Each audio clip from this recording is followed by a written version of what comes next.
창세기 1장 2절의 말씀입니다.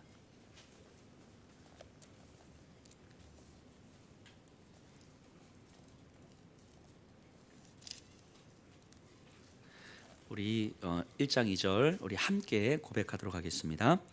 땅이 혼돈하고 공허하며 흑암이 깊음 위에 있고 하나님의 영은 수면 위에 운행하시니라. 아멘. 자리에. 자, 오늘 창세기 두 번째 시간입니다. 창세기 두 번째 시간. 이스라엘 백성들이 애굽에서 430년을 노예로 생활하다가 나와서 지금 시내산 아래에 이르러 있어요. 생각해 보세요. 반복되는 노예 생활로 인해서 처절히 신음하던 백성들이었어요. 즉 노예, 자신들의 삶의 선택권이 박탈된 노예들, 삶의 기준을 자신이 정할 수 없는 노예, 타인이 정해준 기준에 따라 살아야만 하는 노예들, 그것이 끊임없이 반복되어서 삶의 어떠한 희망도 찾을 수 없는 그런 노예들이었어요. 오늘을 사는 우리하고 좀 비슷하지 않습니까? 삶의 기준을 내가 정할 수 없고 타인이 정해진 기준에 맞추어서 끊임없이 반복되는 삶을 살아가야만 하는 우리들의 모습. 어쨌든 이 이스라엘 백성들은 그래서 어떠한 삶의 희망을 찾을 수 없는 노예들, 그래서 신음했고 그래서 간절히 구했습니다. 그리고 그들은 하나님의 응답을 받고 애굽으로부터 나왔어요. 이제는 더 이상 노예의 삶을 살지 않아도 된다고 기뻐했어요. 그들은 환호했고 그리고 앞으로 펼쳐질 그 평탄한 삶을 꿈꿉니다. 마치 그 로마의 식민지 아래에서 신음하던 이스라엘 백성이요, 예수님의 능력과 강한 리더십에 열광하면서 이제는 더 이상 비참한 식민지 노예의 삶이 아닌 주권을 가진 백성의 삶을 기대했던 것처럼, 그래서 그들은 예수님이 예루살렘 입성하실 때에 기뻐하며 환호했던 거예요. 그러나 예수님이 십자가에 달리시자 이스라엘 백성들에게는 더 처참한 좌절이 경험이 되죠. 예수님을 따르던 제자들에게는 더할 나위 없는 절망이었고 하나님의 일하심은 그들에게 아무 의미 없이 여겨졌던 거예요. 예수님으로 인해서 기뻐하며 환호했었는데 십자가의 죽음으로 말미암아 그들은 완전한 절망 가운데 하나님도 의미 없는 존재가 되어버렸어요. 시내산 아래에 있는 이스라엘 백성들도 아마 이와 마찬가지였을 겁니다. 하나님의 능력을 경험하며 환호했던 그들 앞에 놓여진 현실은 여전히 광야였고 여전히 생존을 걱정해야만 하는 삶이었어요. 그들은 여전히 오늘 하루 어떻게 생존해야 되는지, 어떻게 더 안전하게 살아야 하는지를 걱정하는 그 현실 앞에서 이제 살아가게 됩니다. 하나님을 경험하는 삶이 결코 아름답지만은 않은 거예요. 여전히 혼돈스럽고 여전히 채워지지 않는 공허함이 그들을 지배합니다. 그 상태에 놓여진 이스라엘 백성이에요. 지금 시내산 아래에 있는 이스라엘 백성들이. 그 오늘을 사는 우리도 비슷하죠. 예수님을 만나고 창조주 하나님을 믿고 살아가는데 여전히 오늘 하루 어떻게 살아가야 될지, 이번 달은 또 어떻게 살아야 될지, 자녀들을 어떻게 공부를 시켜야 이 시대에 잘 먹고 잘 살게 할 것인지, 내 마음과 감정 상하는 것이 싫어서 마음 문을 닫고 살아가야만 하는 이런 삶, 이런 삶의 고민들로 가득 차 있는 삶을 살아갑니다. 하나님을 믿는다고 해서 우리의 삶이 크게 달라진 게 없는 것 같아요. 믿음이 있는 내가 진짜 믿음이 있는 것인지 혼란스러운 거죠. 때로는 하나님도 의미 없어지는 그런 삶 때문에 공허함을 경험하기도 합니다. 그래서 답답한 거예요. 신앙을 가지고 예배를 드리지만 우리가 답답하는 이유가 이런 거죠. 그런 예수님 시대의 이스라엘, 시내산 아래에서의 이스라엘 백성들이 지금 이 말씀을 듣고 있는 거예요. 자, 지난주에 제가 창세기 1장 1절의 말씀을 이야기하면서 이렇게 말씀드렸습니다. 자신들의 생존을 위해서 신을 필요로 했던 이스라엘 백성이었어요. 그래서 하나님도 우상을 섬기듯 섬겼던 이스라엘 백성들, 그들에게 하셨던 말씀이 태초에 하나님이 천지를 창조하시니라. 그래서 그들의 사고방식을 완전히 깨트리는 말씀이었죠. 자신들의 필요를 위해서 하나님이 존재하는 것이 아니라 하나님의 필요에 우리가 부름을 받았다는 사실을 이야기했습니다. 하나님을 향한 나의 열심이 아니라 나와 이 땅을 향한 하나님의 열심을 깨닫는 것이 중요하다고 말씀드렸어요. 그래서 하나님이 어떤 분이신지를 알려주신 거예요. 창세기 1장 1절은. 그리고 바로 창세기 1장 2절이 나오거든요. 땅이 혼돈하고 공허하며 흑암이 깊음 위에 있고 하나님의 영은 수면 위에 운행하시니라. 자, 하나님께서 하늘과 땅을 창조하셨어요. 유일하신 한 분 하나님께서 친히 이 땅에 개입하셨어요. 그리고 일을 하십니다. 그래서 놀라운 일하심과 탁월하심을 기대하게 되는데 막상 하나님의 창조를 쫙 펼쳐보니까 사실 우리의 생각과 좀 달라요. 2절이 어떻게 명확하게 표현합니까? 혼돈하고 공허하고 흑암이 깊음 위에 있고 빛이라고는 찾아볼 수 없는 깊은 어둠이 끊임없이 반복되고 있는 거예요. 이 혼돈하다는 얘기는 땅에 형체가 없다는 이야기예요. 어떤 형체도 없다. 형체가 없다는 얘기는 질서가 하나도 없다는 이야기죠. 질서가 없다는 이야기는 어떤 생명체도 생존할 수 없는 환경인 거죠. 그래서 공허하다라는 말은 어떤 것도 채워지지 않는 상태. 그러니까 하나님이 창조하셨는데, 하늘과 땅을 창조하셨는데 하늘과 땅에는 어떤 것도 살 수 없는 그런 상태인 거예요. 이게 하나님의 창조의 상태예요. 심지어 흑암이 깊은 위에 있는 거예요. 칠흑 같은 어둠이 덮여 있는 거죠. 빛이라고는 찾아볼 수 없는 끝없는 어둠. 하나님이 창조하신 땅이라고는 상상할 수 없는 그런 상태가 하나님의 창조의 상태였단 말이죠. 시내산에서 지금 이 창세기의 말씀을 듣고 있는 이스라엘 백성들은 아마 이 2절을 보면서 마치 자신들의 처지를 보는 것 같은 생각을 했을 거예요. 하나님을 만났으나 여전히 혼돈하고 여전히 공허하고 여전히 어둠 가운데 있는 것 같은 자신들의 삶. 하나님이 창조를 시작하셨으나 여전히 혼돈하고 여전히 공허하고 흑암이 깊음 위에 있는 상태. 뭔가 하나님의 창조라고 받아들이기는 힘든 상태인데, 그래서 일부 학자들은, 아니 많은 분들이 이렇게 말씀하시는데 1절과 2절을 좀 이해하기 위해서 이렇게 이야기하기도 합니다. 1장 1절에서 하나님은 천지를 창조하신 거예요. 아름답게 선하게 완전하게 창조하셨는데 이 타락한 천사가 하나님과 대적한 거죠. 그래서 전쟁을 해서 이 세상이 무너졌고 폐허가 됐고 어둠에 갇힌 상태인 거예요. 그게 창세기 1장 2절의 내용인 거죠. 거기에서 다시 하나님께서 창조를 시작하시는 거예요. 3절에서 빛이 있으라 하심에 빛이 있었고, 그래서 1절과 2절 사이에는 엄청난 시간적 간격이 있어서 이 사이에 창조 질서가 한번 무너졌다가 3절에서 다시 세워지는 과정으로 해석하기도 합니다. 그런데 이런 해석은 좀 성경적인 근거를 찾아보기가 쉽진 않아요. 많은 분들이 이렇게 말씀하시기도 하는데, 그래서 이런 걸 간격이론 이렇게 표현하기도 하는데요. 그런데 이거는 1절과 2절을 우리가 이해하기 위해서 설명하는 방식인 거지 성경에 근거해서 설명하는 방식은 아닌 것 같아요. 저희는 이 1절과 2절은 자연스러운 하나님의 창조 과정으로 좀 보려고 합니다. 그래야 3절부터 이어지는 하나님의 창조의 과정과, 그리고 이 성경 전체를 통해서 보여지는 특별히 예수 그리스도의 성육신과 십자가의 죽으심과 부활하심으로 이어지는 하나님의 일하심을 창세기부터 성경 전체를 통해서 볼 수 있기 때문인 거예요. 자, 그렇다면 이제 우리가 다시 한번 2절을 보면서 이해를 해야 되는데요. 2절의 혼돈, 공허, 깊은 어둠, 이것을 어떻게 하나님의 창조의 자연스러운 과정으로 이해할 것인가? 그 단서가 그 후반부에 나와요. 2절 후반부 보면 이렇게 나오죠. 하나님의 영은 수면 위에 운행하시니라. 하나님의 영이 운행하신단 말은 이런 표현이에요. 그 깊은 어둠이 이렇게 감싸고 있는 거죠. 확 감싸고 있는 표현. 이게 운행하시다라는 의미거든요. 이렇게 언어적 의미죠. 하나님의 영이 혼돈과 공허와 깊은 어둠을 이렇게 감싸고 있는 거예요. 자, 하나님은 분명히 하늘과 땅을 창조하셨어요. 선하신 하나님께서 선하신 방법으로 창조하셨어요. 선한 결과를 내기 위해서. 그런데 혼돈, 공허, 어둠인 거죠. 하지만 이 혼돈과 공허와 어둠을 하나님의 영은 이렇게 감싸고 있고요. 그리고 하나님의 영이 혼돈과 공허와 어둠 안으로 서서히 들어오기 시작합니다. 서서히 들어와요. 서서히 들어오면서 3절이 나오는 거예요. 하나님이 이르시되 빛이 있으라 하시니 빛이 있었고, 빛이 어둠을 가르기 시작합니다. 어둠이 물러가요. 이제는 빛의 영역과 어둠의 영역이 선명하게 구분이 됩니다.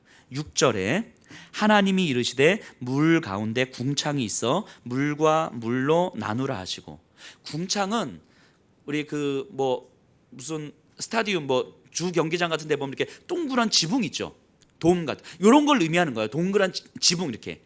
그래서 공간을 만드는 역할을 하죠. 궁창은 공간이에요. 지금 창조의 질서 자체가 어떠한 생명체도 살 수 없는 그런 상태잖아요. 형체가 없는 상태. 하지만 공간을 만들고 하늘과 땅 아래 공간을 만들면서 생명이 살 수 있는 여지를 이제 만들어 놓으시는 거예요. 자, 혼돈이 이제는 정돈되어 갑니다. 질서를 잡아가는 거예요. 9절 보세요. 하나님이 이르시되 천하의 물이 한 곳으로 모이고 묻지 드러나라 하시니 그대로 되니라. 11절 하나님이 이르시되 땅은 풀과 씨 맺는 채소와 각기 종류대로 씨 가진 열매 맺는 나무를 내라 하시니 그대로 돼요. 자, 공간 아래에서요 물이 한 곳으로 모이고 땅이 드러나기 시작합니다. 그리고 땅에 생명체가 심겨지기 시작해요. 성경에서요 땅이 드러난다는 의미는요 생명의 탄생을 의미하는 겁니다. 그러면 땅 아래 물로 가득 차 있는데 물이 한 곳으로 모이고 땅이 이렇게 드러났다는 얘기는 이제는 생명이 드러나기 시작했다는 이야기예요. 공허함이 물러가기 시작하는 거죠. 어둠이 물러가기 시작하고요, 혼돈 가운데 질서가 잡히기 시작하고요, 공허함이 생명으로 채워가기 시작하는 거예요.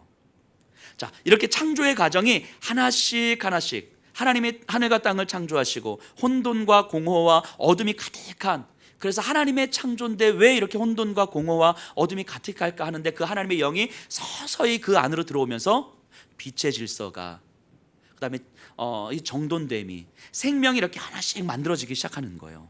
이 과정을 지금 이스라엘 백성들이 지금 듣고 있는 거예요. 그림으로, 영상으로 보듯이 이렇게 막 보고 있는 거죠.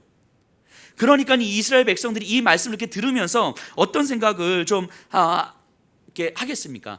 하나님을 만나도, 하나님의 일하심을 경험해도 여전히 혼돈일 수도 있고 공허일 수 있고 어둠 아래 갇힐 수 있는 거구나, 어둠일 수 있구나. 하지만 그조차 하나님의 영이 감싸고 있기 때문에 하나님의 영이 서서히 어둠 안으로 들어오면 그 어둠이 빛에 의해서 물러가게 되고 혼돈이 질서가 되고 공허가 채워지는 거구나.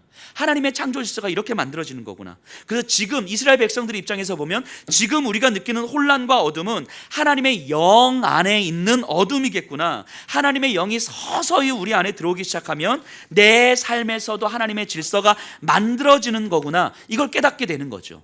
이거를 조금 더 명확하게 보여주는 구절이 창세기 2장 5절에서 7절의 말씀인데요, 이 본문으로는 제가 올 초에 이 본문으로 설교한 내용이 있습니다. 좀 더 자세한 내용은 홈페이지를 통해서 그 설교를 들으시면 좋겠고요, 오늘은 좀 1장 2절과 관련해서만 좀 살펴볼 건데요, 5절 7절을 제가 한번 읽어볼게요. 여호와 하나님이 땅에 비를 내리지 아니하셨고 땅을 갈 사람도 없으므로 들에는 초목이 아직 없었고 밭에는 채소가 나지 아니하였으며 안개만 땅에서 올라와 온 지면을 적셨더라. 여호와 하나님이 땅의 흙으로 사람을 지으시고 생기를 그 코에 불어넣으시니 사람이 생명이 된지라. 자, 성경은요 사람을 창조하시기 전의 상황을 아주 분명하게 증언합니다. 모든 조건들을 다 조성하시고 나서 마지막에 사람을 딱 만드신 게 아니라고 말씀하시는 거예요. 초목이 없었고요, 채소가 없었어요. 분명히 땅에 아직 비가 내리지 않은 상태였었어요. 물론 하나님은 초목과 채소를 창조하셨죠. 하지만 창조하셨지만 땅 아래에 있는 거예요. 이제는 그 땅을 경작해서 땅이 그 초목과 채소를 나게 만들어야 되는 거예요. 그래서 성경은 이렇게 이야기하죠. 아직 갈 사람이 없었으므로. 바꿔 말하면 초목과 채소가 있지만 이 땅을 경작할 사람을 기다리고 있는 거예요, 땅은. 그리고 하나님은 사람을 창조하셔서 이 땅을 경작해서 초목과 채소를 나게 하시는 거죠. 즉 하나님이 창조가 불완전해서가 아니라 사람을 통해서 하나님의 창조를 완성시켜 가시는 거예요. 이게 하나님의 창조 질서 안에 다 포함되어 있는 거죠. 그래서 땅은 창조되었지만 아직까지 혼돈하고 공허한 상태인 거예요. 이 땅은, 사람이 창조되기 전의 땅은 혼돈과 공허의 상태인 거죠. 그래서 경작할 사람을 기다리고 있는 상태. 그리고 사람을 창조하실 때 하나님은 어떻게 창조하세요? 흙으로 지으시고 그 코에 생기를 불어넣으시니 하나님의 영을 불어넣으시는 거예요. 하나님의 영은 사람으로 하여금 땅을 경작하게 합니다. 그래서 땅으로 하여금 초목과 채소를 나게 하는 거죠. 사람은 텅 빈 땅, 그래서 혼란스러운 땅을 경작함으로 말미암아 하나님의 빛과 하나님의 질서를 만들어가는 존재로 지음을 받았다는 이야기예요. 이게 하나님의 창조 질서예요. 눈앞에 펼쳐진 현실은 텅 비어있고 공허해 보이고 어둠으로 보여도 하나님의 영에 감싸고 있는 사람은, 마치 이 자리에 있는 여러분들인 거죠. 하나님의 영이 감싸고 있는 사람은 그 현실, 우리 눈앞에 펼쳐진 현실을 경작하여서 하나님의 질서를 세워갈 수 있는 사람인 거죠. 이게 하나님의 창조 목적인 거죠. 창세기 1장 2절과 2장 지금 5절에서 7절까지를 연결시키면 이렇게 연결이 됩니다. 하나님은 창조하셨지만 그 땅은 여전히 혼돈스러운 거예요. 하지만 하나님의 영이 그들을 감싸면서 질서를 만들고 땅을 내었습니다. 근데 하나님의 영이 간섭하셔서 땅을 내었는데 이 땅은 여전히 생명이 없는 혼돈스러운 상태예요. 근데 하나님의 영이 사람에게 임해서 사람이 이 땅을 경작함으로 여기서 생명을 만들어가는 거죠. 이게 창조의 완성이죠. 1장 2절에서 2장 5절에서 7절로 연결되어지는 과정이 머릿속에서 그려지시나요? 그려지셔야 되는데, 그래서 이게 분리되는 내용이 아니라 하나님의 창조가 이 혼돈 가운데 질서를 만들어 가시는 하나님의 창조의 원리가, 하나님의 영으로 인한 창조의 원리가 마지막으로 사람에게 그 영을 부어주셔서 그 영을 통해서 여전히 혼돈과 공허한 땅을 경작하도록 하신 거예요. 그래서 사람은 그렇게 부름을 받은 존재예요. 그렇게. 자, 이제 시내산 아래에 있는 이스라엘 백성들을 한번 생각해 보세요. 이 이스라엘 백성들이 이 메시지를 어떻게 듣고 있을까 하는 거예요. 창조 질서의 질서 정연함과 아름다움이 하나님의 영에 의해서 서서히 이루어졌다는 사실과 하나님의 영이 특별히 사람에게 임해서 이 땅을 하나님의 질서 정연함으로 만들어가게 하셨다는 사실과, 그리고 바로 자신들이 하나님의 영이 임한 사람이라는 그 사실을 지금 깨닫고 있는 거잖아요. 그 노예와 같은 노예의 삶을 살고, 그리고 내 필요에 의해서 하나님을 계속해서 섬겨왔던 방식, 이 사람들이 지금 깨닫는 건, 하나님의 영이 감싸고 있는 자들이 바로 나구나. 하나님의 영이 들어와서 나로 하여금 이 땅을 경작해서 이 땅 아래에서 하나님의 질서를 만들어가라고 하시는구나. 이들은 애굽에서 430년을 지내면서 혼돈과 공허와 어둠의 질서가 무엇인지를 분명히 경험했잖아요. 그리고 그 안에서 자기들도 충분하게 살았다고요. 그리고 그 영향력을 지금도 여전히 갖고 있는 거예요. 그런데 하나님의 영이 감싸고 있는 사람은 혼돈과 공허와 어둠의 질서 가운데 서서히 들어가서 그 안에서 어둠을 몰아내는 빛으로, 혼돈 가운데서 질서로, 공허함 가운데서 생명의 탄생으로 하나님의 질서를 만들어 가도록 부름을 받은 자들이라는 것을 이스라엘 백성들은 지금 시내산 아래서 깨닫고 있는 거죠. 자기들이 이런 존재라는 걸 깨닫고 있는 거예요. 우리 창세기 4장 2절 잠깐 가서 볼까요? 아담과 하와가 에덴 동산에서 쫓겨나고 죄를 지은 다음에 가인과 아벨을 낳죠. 우리 창세기 1장을 찾으시면 창세기 4장을 찾는 건 어렵지 않습니다. 자, 4장 2절에 제가 한번 읽어볼게요. 그가 또 가인의 아우 아벨을 낳았는데 아벨은 양치는 자였고 가인은 농사하는 자였더라. 자, 가인은 농사하는 자였더라, 이 의미입니다. 자, 이거를 원어 그대로 풀면요, 이렇게 직역하면 이런 의미예요. 가인은 땅을 섬기는 자였더라. 땅을 섬기는 자였더라, 이 의미예요. 자, 땅은 하나님께서 사람에게 왜 주신 거예요? 혼돈과 공허한 땅을 사람에게 허락해 주시면서 이 땅을 경작해서 하나님의 질서를 만들어 가라고, 그래서 하나님의 창조 질서를 완성해가는 도구로서 땅을 주신 거잖아요. 근데 타락한 인간은 땅을 섬기는 자가 된 거예요. 이스라엘 백성들이 지금 창세기 메시지를 듣고 이 가인의 메시지를 들으면서, 아니 하나님께서 경작하라고 허락하신 땅을 우리가 땅을 섬기는 자로 살아가는 것, 이게 하나님의 영이 떠난 자의 삶이구나, 이걸 지금 깨닫고 있는 거죠. 하나님의 영이 떠난 자의 삶, 우리가 430년간 애굽에서 하나님의 영이 떠난 자의 삶으로, 땅을 섬기는 자의 삶으로 우리가 살고 있었구나, 이걸 지금 듣고 있는 거예요. 근데 이 땅은 우리가 경작해야 될 땅인데, 그래서 하나님께서 여전히 혼돈과 공허함으로 남겨놓으신 건데, 우리가 오히려 혼돈과 공허함에 사로잡혀가지고 그 안에서 우리도 혼돈과 공허함으로 살아가고 있는 자신들의 모습을 본 거죠. 그런 우리들을 하나님께서 불러주셔서 너희는 혼돈과 공허함 가운데서 하나님의 질서를 만들어가야 되는 존재라고, 지난주에 우리가 생각했던 것처럼 하나님께서 우리에게 다스리라고 허락되신 이 모든 피조 세계를 오히려 우리가 섬기면서 그 앞에서 벌벌 떨면서 살아가는 것이 얼마나 우스꽝스러운 모습입니까? 지금 창세기 4장 2절에서 이 가인의 범죄를 지금 이렇게 보여주고 있는 거죠. 암시하고 있는 거거든요. 4장 2절은 가인은 땅을 섬기는 자, 하나님의 영이 떠난 자라고 하는 걸 지금 여기서 암시하고 있는 건데, 이건 얼마나 우스꽝스러운 모습이에요. 우리가 이때 당시 입장에서 생각해 보면 우스꽝스러운 모습으로 가인을 그리고 있는 거예요. 그리고 이 모습이 시내산 아래에 있는 이스라엘 백성에게도 그대로 보여지고 있는 거죠. 우리가 이 우스꽝스러운 모습으로 이제까지 살았고 또 지금도 여전히 그러고 있구나.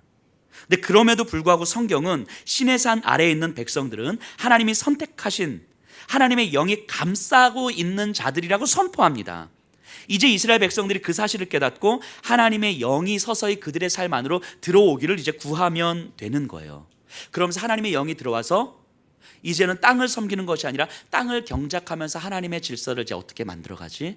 이걸 이제 하나님 앞에 묻고 가면 되는 거죠. 이게 출애굽기 19장 6절의 말씀 아닙니까? 너희가 내게 대하여 제사장 나라가 되며 거룩한 백성이 되리라. 내가 너희를 애굽에서 인도해낸 이유가 뭔지 알아?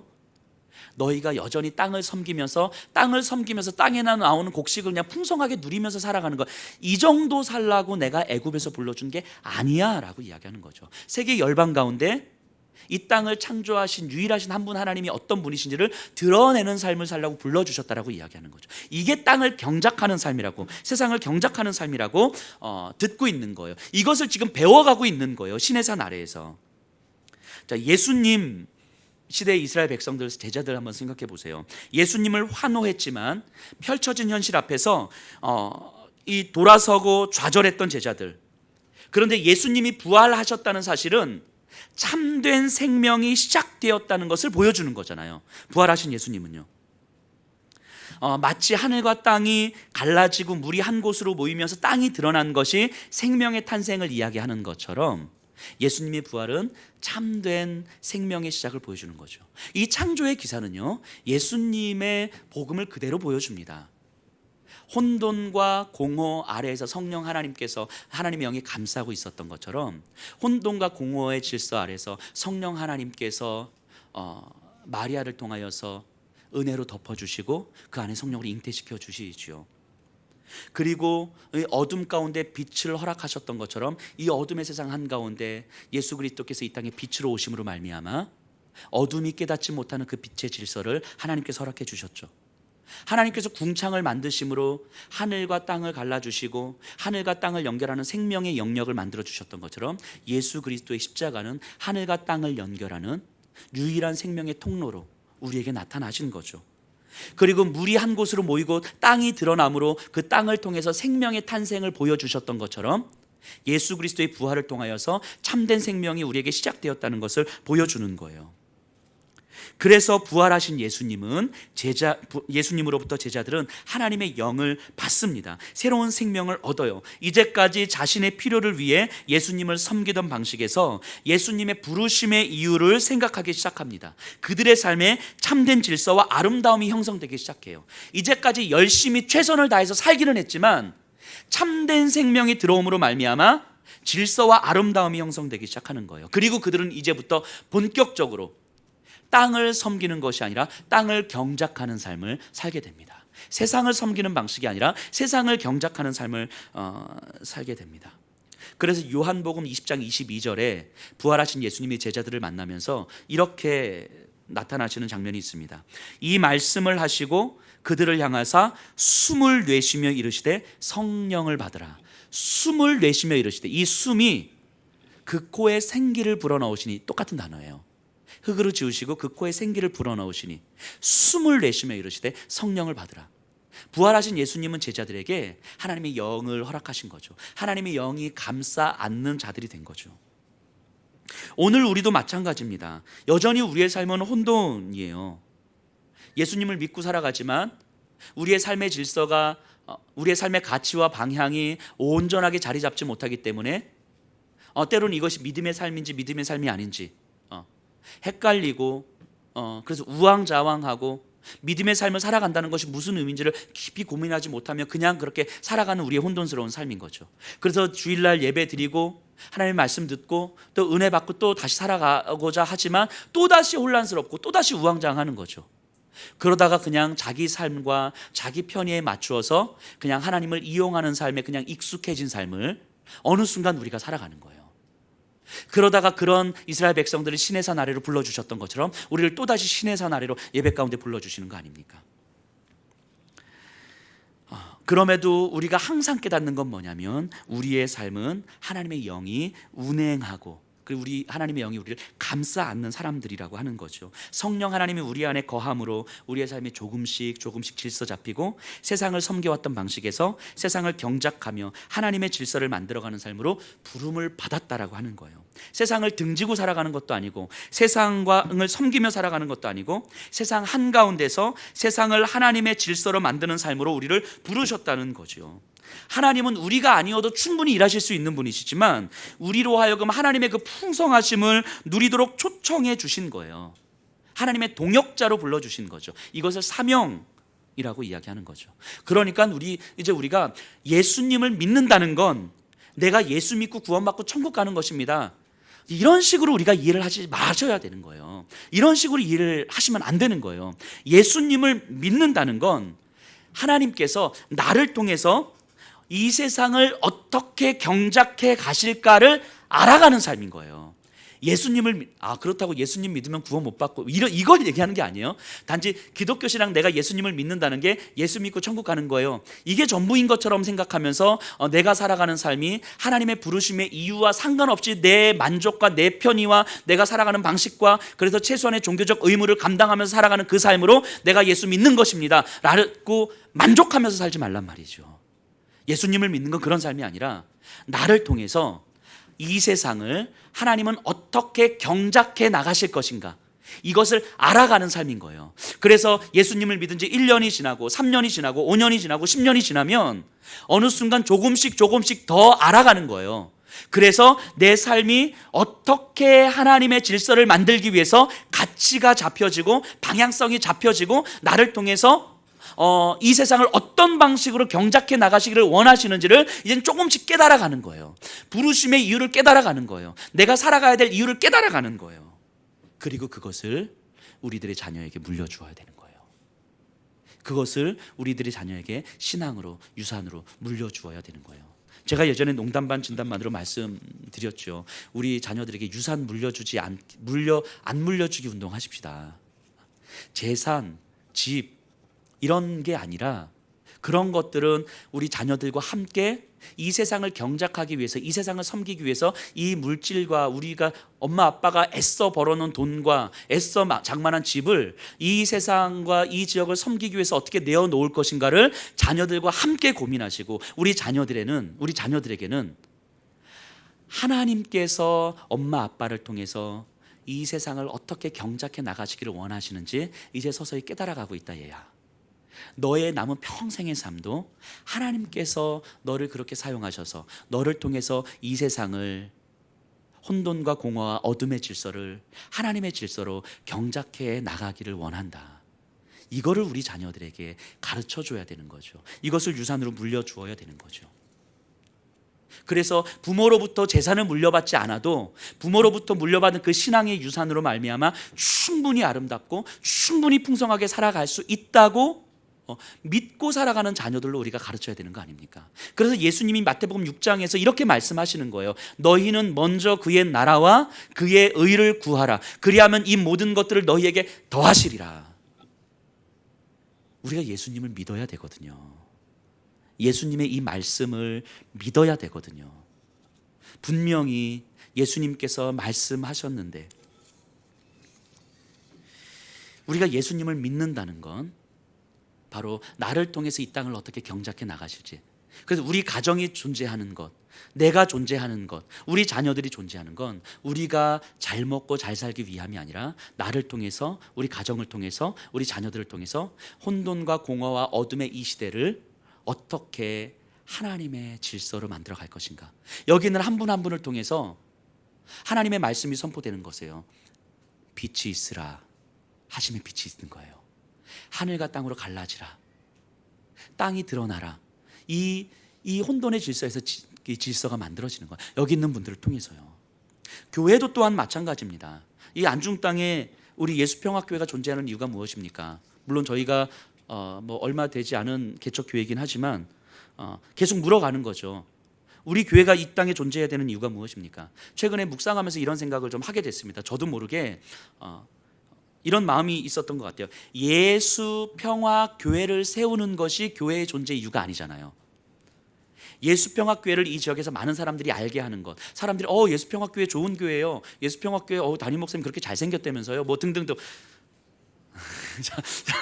자, 어쨌든 이런 것들을 드러내는 게 교회가 존재해야 될 이유가 아닌 거죠. 교회가, 예수평화교회가 이 안중 지역에 존재해야 되는 이유는 교회를 비워서 하나님의 나라를 만들어가기 위함인 거죠. 하나님의 나라를 세워가는 것이 교회의 존재 이유인 거지, 교회를 세우는 것이 교회의 이유가 아닌 거예요. 지난 주간에 제가 어떤 교회로부터 이제 문자를 받았어요. 이런 이야기를 해도 되는지 모르겠지만 뭐 실명을 거론하지 않으면 되니까. 큰 교회예요. 근데 그 교회가 건축을 좀 크게 하고 있어요. 지금 거의 80% 정도가 뭐 되어 갔다고 하는데, 그러다 보니까 이제 건축비가 조금 모자랐나 봐요. 문자가 왔어요. 교회를 건축하는데 건축비가 모자라서 좀 힘이 듭니다. 좀 도와주시면 감사하겠습니다. 계좌번호가 이렇게 쫙 왔어요. 큰 교회가 교회를 크게 건축하면서 개척교회한테 도와달라고 문자를 보내는 게 그냥 무시해도 될 일이다라고 생각은 하지만, 그냥 교회를 고민하면서 참 만감이 교차한 거예요. 어떤 마음으로 이렇게 문자를 보내신 걸까? 아마 저한테만 보낸 건 아닐 것 같고 이 지역에는 모든 교회들에게 아마 거의 다 보내신 것 같아요. 뭐 저희보다 더 작은 교회들도 참 많을 텐데 이 문자를 받고 어떤 마음이셨을까? 마음이 아프지 않으셨을까? 이렇게 목사님, 이 문자를 받는 목사님들이, 그리고 어떤 마음으로 이 문자를 보냈을까 하는 생각들을 좀 많이 하게 됐어요. 교회가 성장하는 건 참 좋은 일입니다. 교회를 건축하는 거 괜찮아요. 좋습니다. 할 수 있어요. 좋은 일이에요. 하지만 교회를 세우는 것이 교회의 존재 이유가 되면 안 되는 거예요. 이거 우리 분명하셔야 됩니다. 근데 저도 모르게 제가 오늘 주보 칼럼에도 이렇게 썼지만 개척하고 지금 한 1년 반 정도가 온 시점에서 한번 돌아보면 정말 제 딴엔 정말 애를 많이 썼던 것 같아요. 이렇게 뭐 잠을 줄여가면서, 근데 뭐 거기서 제가 경험하는 시행착오와 제 한계와 제 불찰과 이런 것들은 되게 많았죠. 혹여라도 저로 인해서 상처받으신 분들이 있으면 죄송합니다. 자, 근데 그렇게 애써서 정말 열심히 했는데 저도 모르게 제 안에서 예수평화교회를 세우고 싶다는 생각이 있었던 것 같아요. 교회를 세워서 이 지역에 우리 교회가 좀 알려졌으면 좋겠고, 많은 사람들이 우리 교회를 좀 봤으면 좋겠고, 그래서 소위 말해서 건강한 교회라고 소문이 났으면 좋겠고, 뭐 이런 마음들, 예수평화교회가 세워지는 것에 나도 모르게 관심이 있었던 것 같아요. 이 문자를 받으면서 좀 많이 고민을 하게 됐어요. 제 모습도. 정말 다시 말씀드리지만 교회는요, 자신의 것을 비움으로 하나님의 나라를 세워야 되는 거예요. 지역의 사람들이요, 예수님의 섬김을 교회를 통해서 보아야죠. 생존을 위한 힘의 논리가 아니어도 충분히 아름답게 살아갈 수 있다는 것을 교회를 통해서 봐야죠. 지역의 사람들이요. 교회가 돈이 좀 없어도요, 그것 때문에 위축되지 않고 오히려 더 자신을 비워서 자신을 내어놓고 지역을 섬길 수 있다는 것을 보여줘야죠. 그리고 이 교회에 속한 모든 성도님들은 이 교회를 통해서 자신을 비우고 내어놓아도 충분히 아름답게 살아갈 수 있다는 것을 배우고 경험해야죠. 그게 신자의 삶 아닙니까? 그게 교회의 삶 아닙니까? 그래서 끊임없이 교회가 작은 재정이지만 어떻게 지역으로 내어놓을 것인지, 이 공간을 어떻게 지역으로 내어놓을 것인지, 우리가 할 수 있는 모든 것들을 통해서 어떻게 지역을 섬길 것인지, 우리의 것을 축적하는 방식이 아닌 끊임없이 흩어가는 방식으로 어떻게 하나님의 나라를 이 지역 가운데 허락한 하나님의 이유를 물어가면서 만들어갈 것인지, 그게 교회가 고민해야 되는 거잖아요. 그것을 가능하게 하는 힘이 예수 그리스도의 복음인 거죠. 자신의 모든 것을 다 내어주고 모든 것을 다 흩으심으로 말미암아 생명을 살려주셨던 그 예수 그리스도의 복음이 유일한 근원이자 힘인 거죠. 그 예수 그리스도의 복음을 믿는 우리가 끊임없이 우리를 축적하려고 하고 우리 안에 가두어 두려고 하고 우리의 힘을 세우려고 하고 우리를 끊임없이 만들어 가려고 한다면 복음의 이름으로 비복음적인 삶을 살아가는 거잖아요. 제가 교회 처음 개척하면서 이런 말씀을 드렸던 기억이 납니다. 예수평화교회는요, 하나님의 영이 감싸고 있는 교회임을 믿습니다. 그렇기 때문에 세상이 볼 때는 연약하지만 부끄럽지 않은 교회로 설 수 있어요. 세상이 볼 때는 내세울 건 없지만 당당한 교회로 서가야 되는 거죠. 세상이 볼 때 가진 건 없지만 충분히 나눌 수 있는 교회로 서가야 되는 거예요. 마찬가지로 우리 성도님들 마찬가지입니다. 저는 이렇게 서갔으면 좋겠습니다. 우리 성도님들 하나님의 영이 감싸고 있는 분들이기 때문에 세상이 볼 때 연약하지만 부끄럽지 않은 삶으로 서가시는 거예요. 세상이 볼 때 내세울 건 없지만 당당한 삶으로 서가는 거예요. 세상이 볼 때 가진 것 없지만 있는 것으로도 충분히 나눌 수 있다고 나누는 삶으로 살아가는 거예요. 왜냐하면 하나님의 영이 수면 위에 운행하시기 때문인 거예요. 그것이 하나님께서 여기 계신 분들을 이 예배의 자리로, 예수님을 믿는 자리로, 하나님의 자녀의 자리로 불러주신 부르심의 이유고, 앞으로 우리 남은 평생의 삶이 그 가치와 방향을 가지고 하나님의 영이 내 삶에 서서히 들어오는 정도로 내 삶의 방향성이 정해지면서 살아가는 거예요. 그리고 그 삶이 우리 자녀들에게 유산으로 물려줬으면 좋겠고, 우리 자녀들을 통해서 이 혼돈과 공허와 어둠의 질서 아래에서 하나님의 빛의 질서가 만들어졌으면 좋겠고, 그래서 우리 자녀들의 그 자녀들의 세대에는 적어도 우리와 같은 혼돈의 질서를 살아내지 않도록 신앙의 선배들이, 믿음의 선배들인 우리가 지금 우리를 내어주는 삶을 저는 충분히 살아갔으면 좋겠습니다.